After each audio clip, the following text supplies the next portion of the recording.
ki bonne besami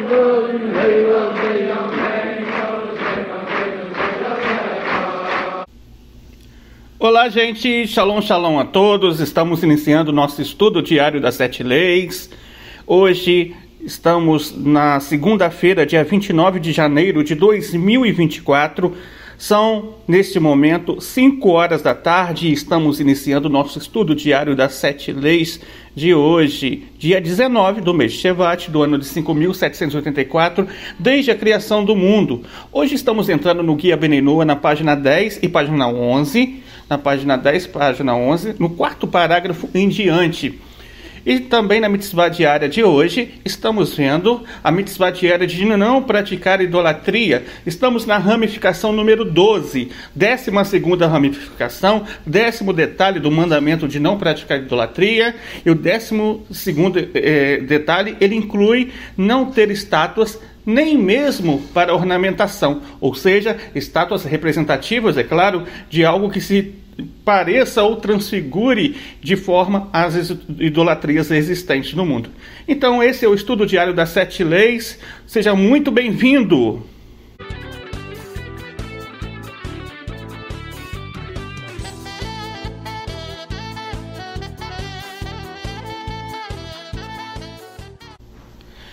Então, gente, entrando no nosso estudo diário das 7 leis de hoje estamos falando sobre a leitura do Guia Beninoa na página 11, página 12, parágrafo 4º em diante. A pergunta de hoje é a pergunta de número 10. Muitas pessoas, elas têm uma vida ética e moral com valores também muito semelhantes às 7 leis universais.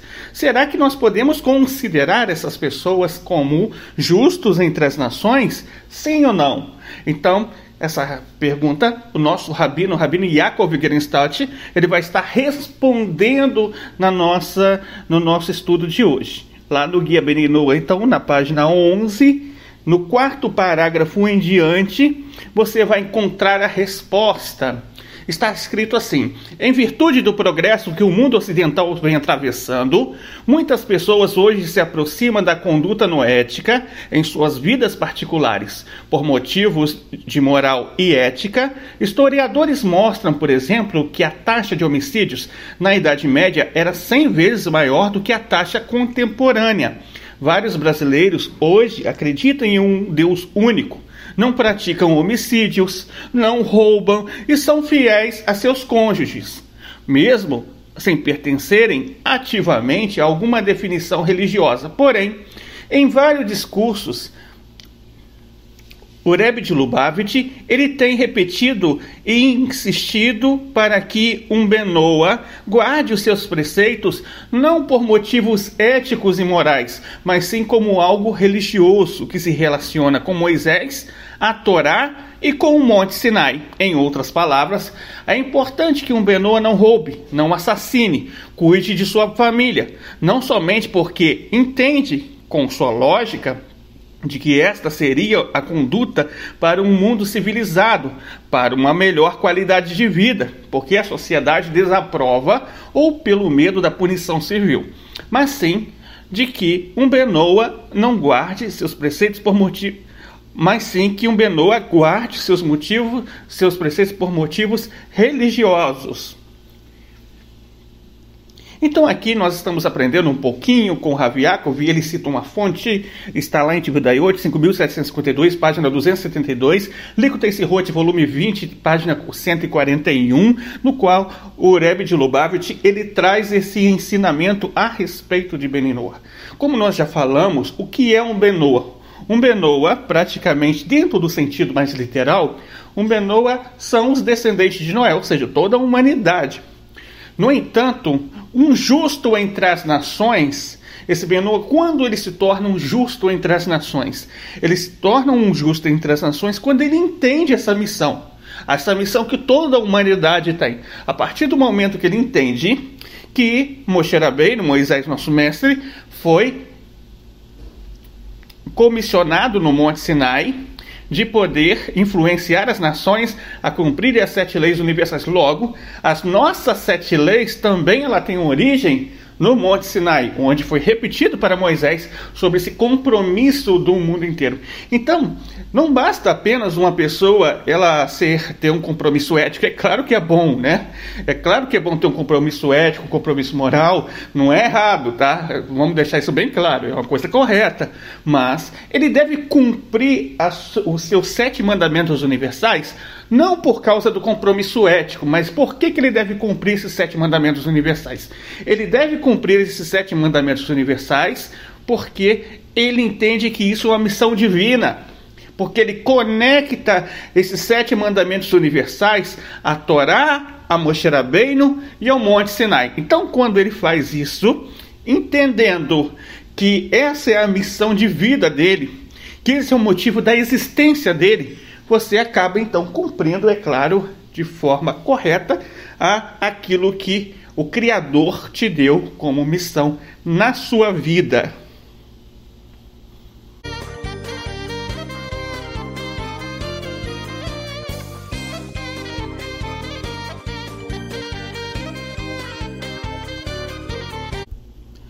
Então, continuando o nosso estudo diário das 7 leis de hoje, nós estamos na mitzvah diária, ou seja, o mandamento do dia é qual? Não praticar idolatria, não praticar avodah zará.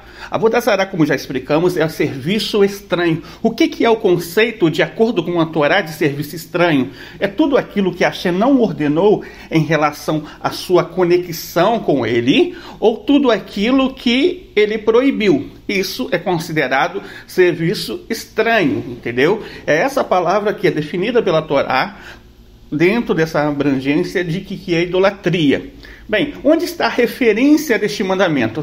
A referência está em Gênesis capítulo 2, versículo 16, juntamente com Êxodo capítulo 20, versículo 3, interpretado de acordo com o Talmud, lá no Tratado Sanhedrin 56b. Então, está escrito, e ordenou Hashem ao homem, eu sou Hashem teu Deus, não terás outros deuses diante de mim.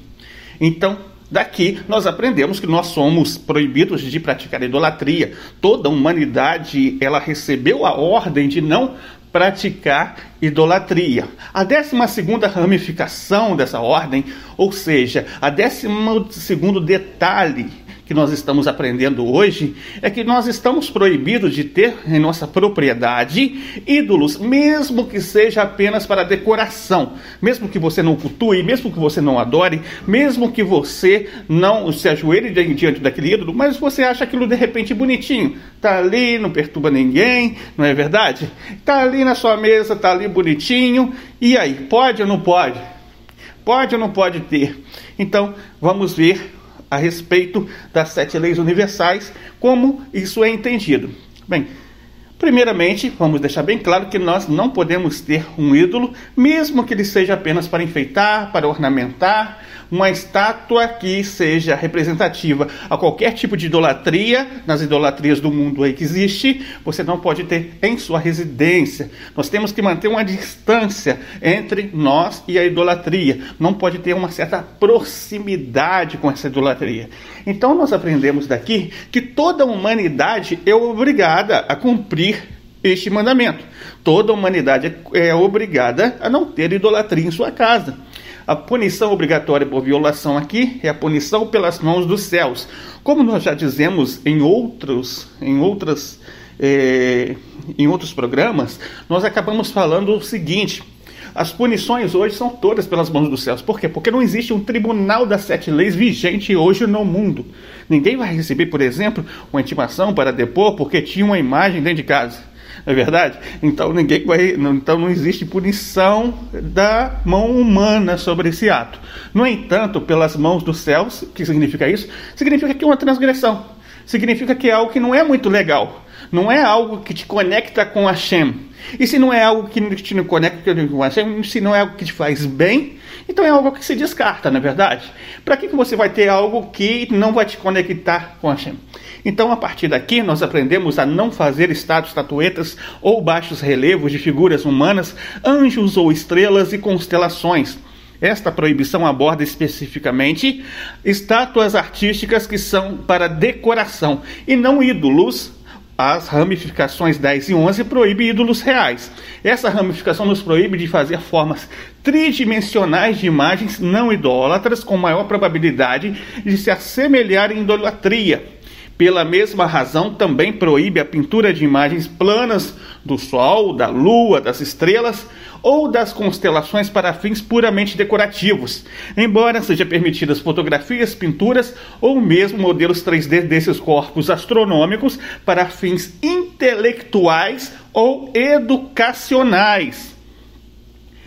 Esculturas artísticas ou ornamentais de animais, árvores ou outras imagens são permitidas, a menos que sejam especificamente conhecidos como idólatras. Então, a partir daqui, nós aprendemos que nós não podemos fazer ou ter em nossa residência algo que seja uma estátua que represente aquele tipo de adoração, aquele tipo de idolatria que existe hoje.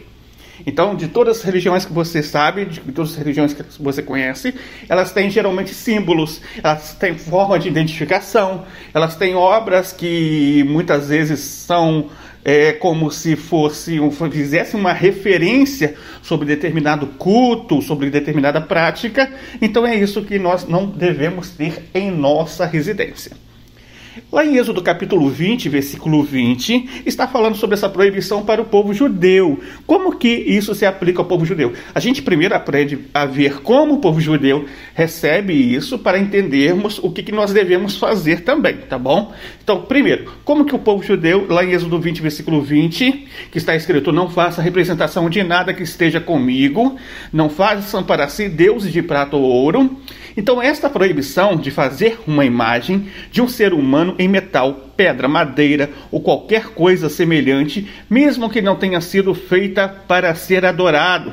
A razão para isto é impedir-nos de fazer quaisquer imagens para não devermos nutrir a falsa crença sustentada pelas massas, isto é, pelos adoradores de ídolos, de que estas imagens têm poderes sobrenaturais. A fonte deste mandamento é a declaração de Deus, exaltado seja Ele, não faça a representação de nada que esteja comigo, não façam para si deuses de prata e ouro. A Merritá lá explica a proibição transmitida no versículo: não faça para si deus de prata ou ouro, da seguinte forma: uma pessoa não pode fazer eu os farei para ornamentação, como outros fazem em suas terras. Portanto, a Torá diz: não façam para si. Quem entre os judeus transgride esta proibição seria punido na época do Sanhedrin com açoites, ou seja, com chicotadas, tá? Ou seja, não traria pena capital. Daqui nós aprendemos o seguinte, já falamos sobre isso: tudo aquilo que não traria pena capital ao Yehudi, ou seja, ao judeu, também não traria pena capital a Benoa. Por isso que nós dizemos que mesmo na época dos tribunais, essa situação aqui seria punida pelas mãos dos céus. Ou seja, o que significa isso? Significa que seria uma transgressão, mas a pessoa não receberia uma pena capital sobre isso. Mesmo na época dos tribunais. Hoje não estamos na época dos tribunais. Continua sendo transgressão, sim, tá? Mas hoje, muito mais naquela época, e hoje então, que realmente não existe uma punição física sobre isso. Sim, não é bom praticar isso, é uma coisa negativa, é uma coisa que não te conecta a Hashem, e se algo não te conecta a Hashem, faz o efeito contrário de conectar a Hashem, então logo a gente deve tomar um certo cuidado e não ter isso em nossa residência. Bem, o Urashi, ele explica lá na Parashá Itró sobre esse versículo. Ele diz: não fareis comigo, não fareis uma imagem dos meus ministros que ministram diante de mim nas alturas. De acordo com o meu ritado, Rabi Ismael 20:20. Deuses de prata. Essa declaração tem como objetivo estabelecer uma proibição em relação aos querubins que você fará para ficarem comigo, que eles não serão feitos de prata, pois se você fizer qualquer alteração neles, fazendo-os de prata e não de ouro, eles serão diante de mim considerados por mim como ídolos e deuses de ouro. Esta declaração pretende esclarecer uma proibição de que não se pode adicionar ao número de 2 querubins que são prescritos pois se você fizer 4, eles serão considerados por mim como deuses de ouro, de acordo com o Meritá do Rabino Ismael 20:20. Então o que nós aprendemos que o Urashi está explicando aqui? O Urashi está explicando o seguinte, aqui vamos lembrar o que aconteceu. Moshe Rabbeinu, ele tinha ficado 40 dias e 40 noites no Shammai, né? Ele sobe o Monte Sinai, a Torá vai dizer que ele entra na nuvem. O que significa que ele entra na nuvem? Ele tem acesso realmente ao Shammai, ao mundo espiritual. E lá, durante esses 40 dias, o que ocorreu? Moshe Rabbeinu, ele viu anjos, né?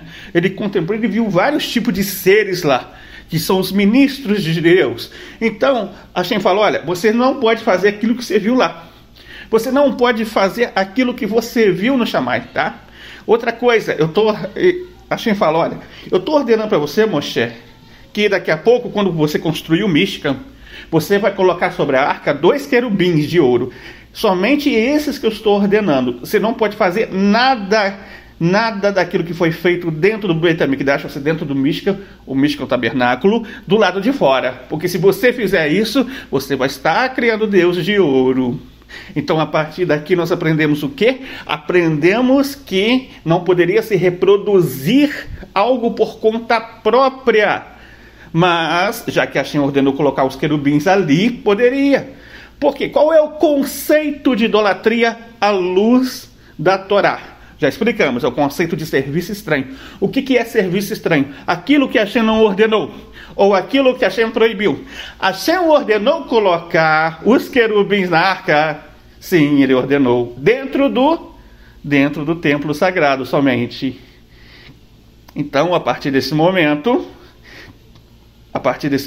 aqueles querubins podiam, mas não poderiam ter mais reprodução de estátuas ou imagens que se assemelhasse a mesma querubins, nem se fosse de prata ou de outra prática. Por quê? Porque estaria criando uma nova mitzvah, criando uma nova ordem de Hashem, e isso seria o mesmo que criar uma nova religião. Deus não permita. Então esse é o cuidado que apresenta no texto. Vimos então como que esse texto ele se relaciona com o povo de Israel, né? E extraímos os ensinamentos que se aplicam nas nossas vidas. Agora, vamos ver de acordo, tá? Para toda a humanidade. O Rambam, lá no Mishneh Torah, Lei de Reis, capítulo 9, alahá número 2, ele diz que não devemos permitir que faça imagem e coisa do gênero, mesmo que seja apenas por uma questão de ornamentação. Então o Rambam está falando, olha, é proibido para nós, é proibido também para os Benei Noah. Eles não podem fazer algo assim também para eles, tá? Eles não podem fazer algo assim para eles, mesmo que seja apenas por causa da ornamentação. O que o Rambam está falando? Ele está falando de não criar um ídolo, mesmo que você não adore ele. Ele está falando de criar uma estátua de algo representativo da idolatria que existe no mundo, de algo que você, mesmo que você não adore, você tem aquilo na sua residência. É claro, se aquilo estiver dentro da sua propriedade. Não estou falando aqui se algo, por exemplo, pertence ao seu irmão, seu vizinho, seu amigo, seu primo, seu cônjuge. Se é propriedade do outro, é propriedade do outro, não é sua. Você não pode sair quebrando a propriedade dos outros. Deus nos livre. Isso é roubo, é Gezel. A gente vai estar estudando isso lá na mitzvah de Gezel. Então, mas aqui a gente está falando, por enquanto, de quê? A gente está falando dessa proibição em relação à idolatria. Então, é isso. O que é? Aquilo que está dentro da sua propriedade, você não pode ter, tá bom? Vamos lá ver o Dr. Moshe Weiner, lá no Código Divino, na página 156, capítulo 5, no tópico 3, ele vai dizer o seguinte: também é proibido fazer certos tipos de estátuas para decoração, mesmo que não haja intenção de que sejam servidas, e mesmo que não representem ídolos reais, como diz Êxodo 20, versículo 20, não farás comigo Deus de prata e ouro. Isso significa que há certas estátuas proibidas de serem feitas para decoração. pois pessoas errantes podem confundi-las com ídolos e servi-las. O único tipo de estátua não idólatra proibida de ser feita como decoração é aquela com características tridimensionais, precisas de uma forma humana frontal completa, isto é, uma cabeça com um corpo completo, com todos os seus membros em proporções nominalmente adequadas, mesmo que apenas a frente fique saliente. Maimônides, de acordo com Maimônides, Leis de Idolatrias 3.10, portanto, não se pode fazer uma forma humana saliente em qualquer material para decoração. Por exemplo, esculturas feitas para decorar um edifício ou algo semelhante. Então aqui, de acordo com o ensino do Dr. Moshe Weiner, o autor do Código Divino, Rabino Chabad, o autor do Código Divino, que é a tradução para a língua inglesa do Sefer HaMitzvot Hashem, ou seja, que é praticamente considerado aí o Código de Leis para os Benei Noah. Então, a partir daqui, a gente aprende que somos proibidos também de fazer qualquer coisa, mesmo que não seja para adoração e represente de alguma forma aquele tipo de idolatria, para não levar as pessoas a confundir aquilo com a idolatria. Então, devemos ter este cuidado. Bem, vamos ver o seguinte, que lá no Meir HaShiloach, volume 1, Êxodo Yitro 10, vai explicar o seguinte. Vamos tirar daqui uma lição para a nossa vida também. Não apenas uma lição em torno daquilo que se aplica ou não se aplica, mas daquilo que se aplica a si próprio. Há uma lição interior. Está escrito o seguinte: deuses de prata, significando um tom externo de amor e fervor mais do que apropriado para sua posição, pois não há associado com aquele que está no céu. E Deus só mostra seu amor pelo homem quando a verdade está com ele. Deuses de ouro, significando um tom externo de medo maior do que o adequado à sua posição. Apenas um altar de terra você fará para mim. Aqui, terra significa simplicidade, tal como existe no seu coração. No versículo, em qualquer lugar que eu mencionar o meu nome, eu menciono, tem a ver com a noção de birur, que é esclarecimento e refinamento.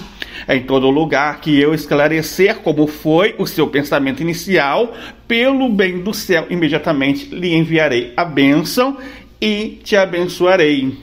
Então, aqui o autor ele está falando sobre a conexão que tem com a propriedade do altar e com o seu interior. O altar que você faz interno no seu coração.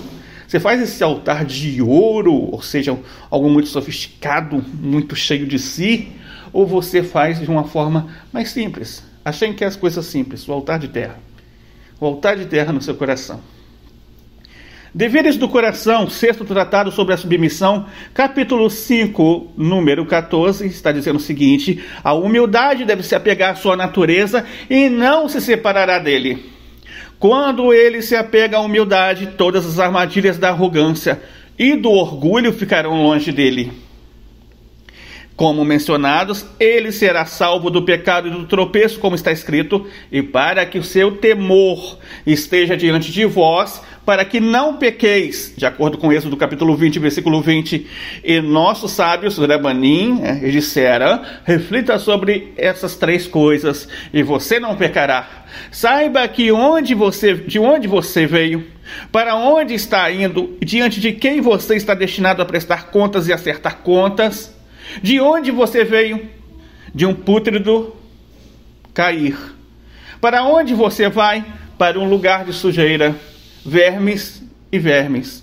Diante de quem você está destinado a prestar contas e acertar contas? Diante do Supremo Rei dos Reis, o Santo Bendito seja ele, Hakadosh Baruch Hu. De acordo com o Tratado Avot, capítulo 3, Alahá, número 1, nós encontramos essa definição aqui. Aliás, Mishnah, número 1. Então, daqui, nós aprendemos que nós devemos ter um certo cuidado em relação às nossas emoções, aos nossos sentimentos, porque o orgulho, ele também é semelhante à idolatria. A idolatria de si próprio, a idolatria do seu interior. Não é errado ter eu. Não é errado você ter um eu. O errado é você supervalorizar o seu próprio eu e colocar ele acima de tudo. Esse é o erro ali. Então, nós devemos ter um certo cuidado a respeito disso. Alguns exemplos que podemos citar aqui: não enfeitar a casa com figuras humanas, nem com fontes de água com forma de humanos ou anjos, e também trabalhar os traços de caráter da arrogância e se apegar à humildade. São duas coisas que nós podemos extrair dessa lição aqui a respeito da ramificação de não ter nada que seja ornamentado e que se pareça à idolatria. Também se aplica dentro de si, dentro de nós, de todo ser humano.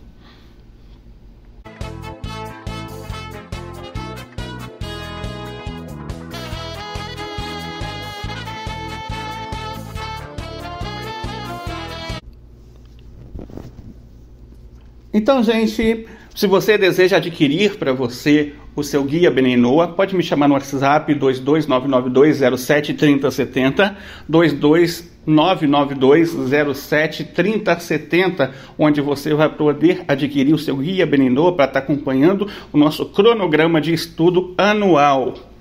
Também, se você deseja enviar alguma pergunta, também pode enviar essa pergunta para esse número de WhatsApp também, 22992073070, 22992073070.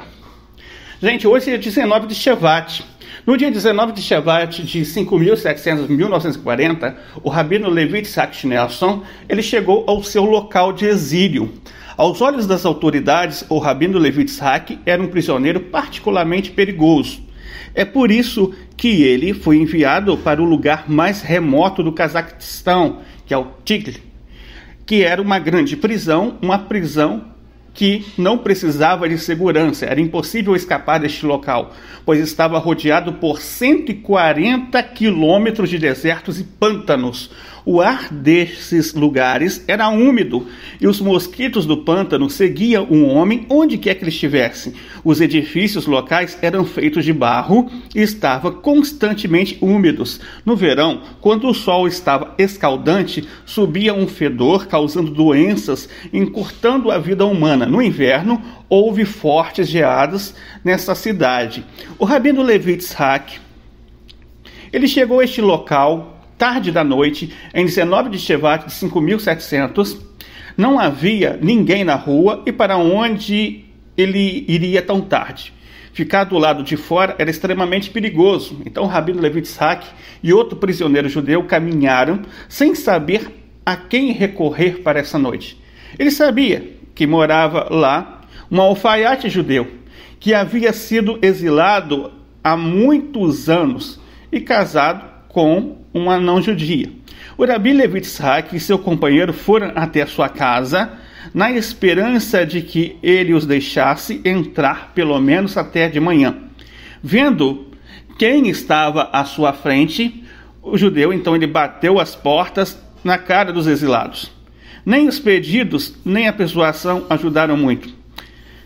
Não tendo então outra escolha, o Rabi Levi Yitzhak e seu companheiro continuaram a caminhar até que, de longe, notaram uma luz fraca entrando pela janela da casa. O dono da casa, um não-judeu, teve pena deles e permitiu que entrassem. A situação do rabino Levi Yitzhak era extremamente difícil, até certo ponto.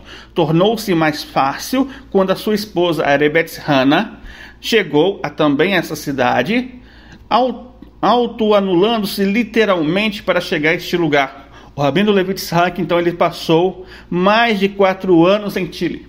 Sua estada ali é descrita em detalhes nos livros da sua própria biografia e também em outros livros dos Rebim, ou seja, de nossos rebes.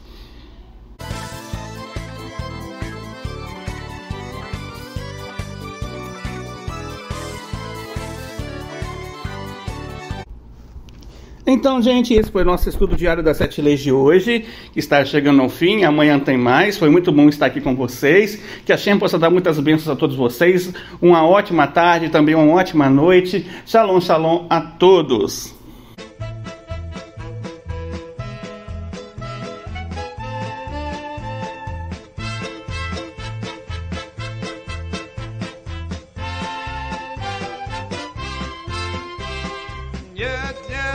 Chava